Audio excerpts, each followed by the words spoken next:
Okay, the zero location theorem is an offshoot of what's called the intermediate value theorem, which is something we're going to do in calculus next year.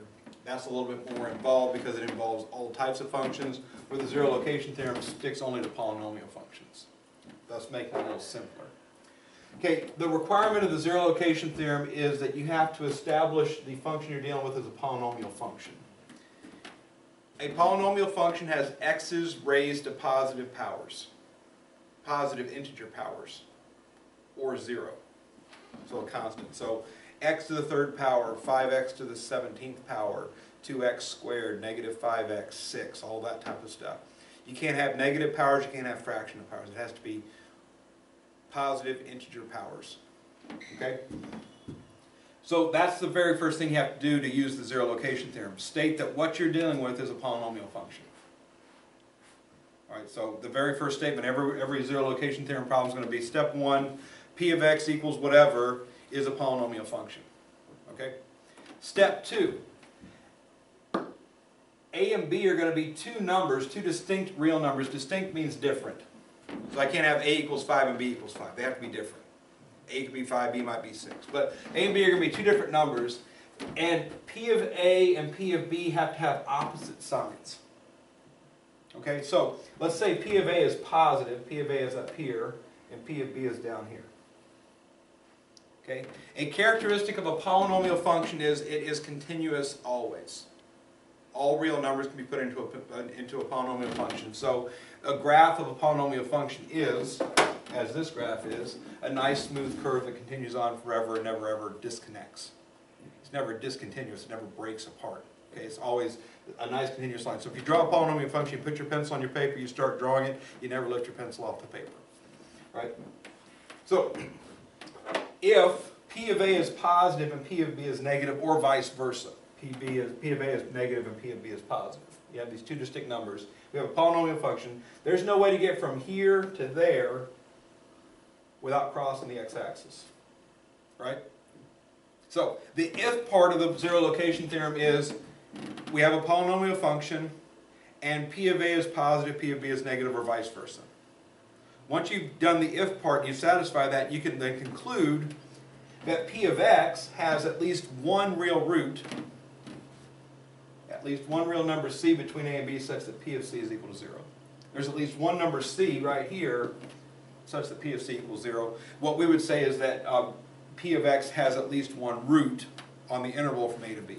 That's how I like to write it. Okay. It's a little bit less wordy than what they're doing here. So that's the whole idea of the zero location theorem. So it says use the zero location to show that there's at least one root on this interval.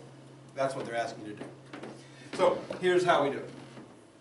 Use the zero location theorem to verify that s of x equals x cubed minus x minus 2 has a real 0 between 1 and 2. 1 and 2 are the a and b values that we're going to be using in this one. And s of x is our polynomial function.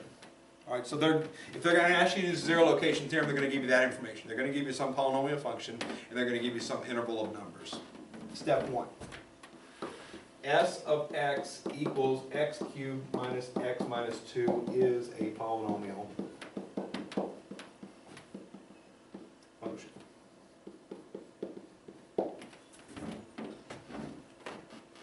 That is a required statement, because again, the requirement of the zero location theorem is that we're dealing with a polynomial function, so just tell me it is. It will be every time. Tell me it is anyway. Alright? Step 2. S of 1 equals S of 2 equals. How do we do that?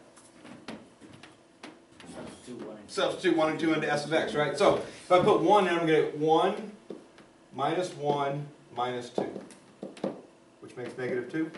Yep. And S of 2 is going to be 8 minus 2 minus 2, which equals positive 4. What has to be true about those two numbers? They have to be opposite signs. Opposite signs, are they? So we're good to go. If they weren't, move in a little bit. Try 1.5, try 1.6. Find a number where the sign switches. Because it's going to work, all right? But they do have to be different sizes. If you get a 0 even, it's got to be 1 negative, 1 positive. So if you don't, so if 1 gets me a positive and 2 gets me a positive, try 1.1. Something in between 1 and 2.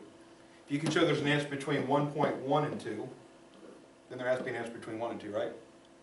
So as long as you get that sign change occurring. I don't see that happening in this book, but in the calculus book it happens a few times where they don't create a sign change, so you got to work your way in. I'm pretty sure in this book they're a little friendlier with them. So anyway, but opposite signs are required. They should be there, but again, if not, just pick something between the two numbers and hopefully you get a sign switch happening. Step 3. That's all you need. The if part has been satisfied with this information, so then we can say S of x has at least one root on 1, 2.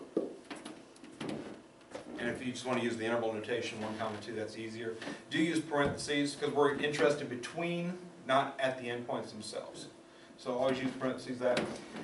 And notice I say at least one root. The reason I say at least one root, going back here, if this is positive and that's negative, there's nothing stopping from doing this. Right? Yeah. So it could have 3 roots. Or it might even only have 2 roots. Here's how it might have 2 roots. I can erase all that stuff. Maybe it does this, comes down and touches, and turns, and then does that. Here. Not only has 2 roots. Alright? But again, you say at least one root because that's all you can verify, that has at least one. It might have more than one, but all we care about is at least one. As a real 0, it has at least one. So again, when you see those words, use the zero location theorem, that's what your answer should look like. That's the whole thing's the answer. It's not just this last bit, it's all 3 steps. Identification as a polynomial, evaluation of the 2 numbers, and then a statement of fact that it has at least one root on the interval.